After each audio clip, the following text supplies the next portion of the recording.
This video includes real investors who were defrauded by a binary options trading scam. Welcome to part 2 of our series, The Truth Behind Binary Options Fraud. In this episode, we'll take you through the fallout of a binary options scam prosecuted by the United States Commodity Futures Trading Commission. Across the country and the world, they've left a trail of heartache and loss that many investors still have not recovered from.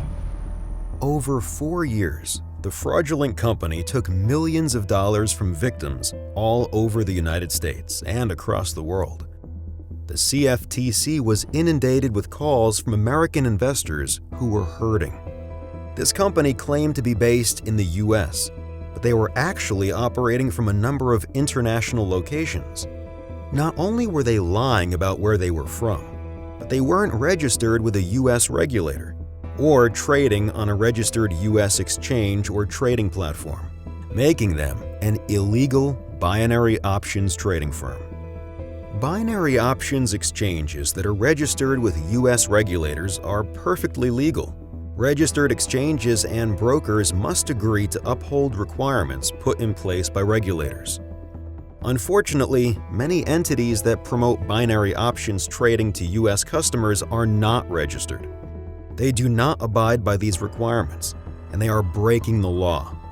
Many of these unregistered entities also commit fraud. I went to their website. It was, again, very well put together. I like the idea of binary options because I could trade immediately. I could settle my money now and then go in and trade again if I wanted to. I first got a call from a trader in December of 2013. Less than a year later, through a very calibrated process of baiting me with phantom profits and matching my losses, I was in over $60,000. And they did put me in touch with a broker. And they said he was one of their top brokers, that he had made a lot of people a lot of money. He told me there was an insurance that they get on them.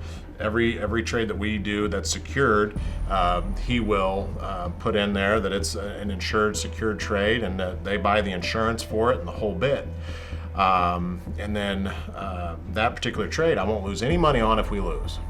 Okay, but the catch is you have to bring in an additional $2,000 in order to get that secured trade status on your account. And once I hit a certain profit level, I tried to remove money from them. That's when they denied me being able to take out my own money. I had to actually have 20 times that amount before I would qualify for withdraw any funds. Of course, they never told me that up front. So when I heard that, then it was pretty obvious to me that they were running a scam. That's when I came to the realization that there was something wrong here, and I reached out to the CFTC for help. The CFTC received many phone calls like these. It became clear that this scheme was big, and it was something to take action on before it grew even larger. Because it was a virtual business, collecting solid evidence to uncover who was behind the companies was much more difficult when compared with investigating a brick-and-mortar company with a real address. We had to gather financial records, we had to gather banking records, corporate records, we had to reach out to international regulators for their assistance. And so we really took a comprehensive approach in terms of finding out all we could about these businesses. In our investigation, we saw retirees, we saw stay-at-home moms, we saw people who were just trying to supplement their income or provide for their families. And that's one of the things that stood out about this investigation. It really touched people from all walks of life. In terms of customers receiving restitution in these types of frauds, it's very, very difficult. The smartest thing you can do is properly research potential investments and brokers, so you know a legitimate deal from an illegal one. Check the registration of the person or company. If either is not in the database or shows no current status, it means that the individual or company is not registered with the US regulator, and it could be risky to give them any money.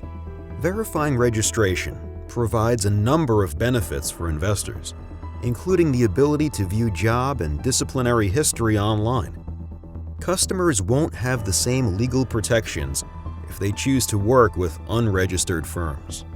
A customer does not have to wait until he or she is sure that they've been defrauded.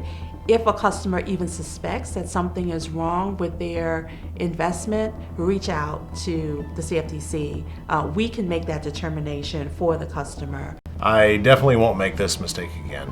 I look up everybody that I invest with. It's just a smart thing to do.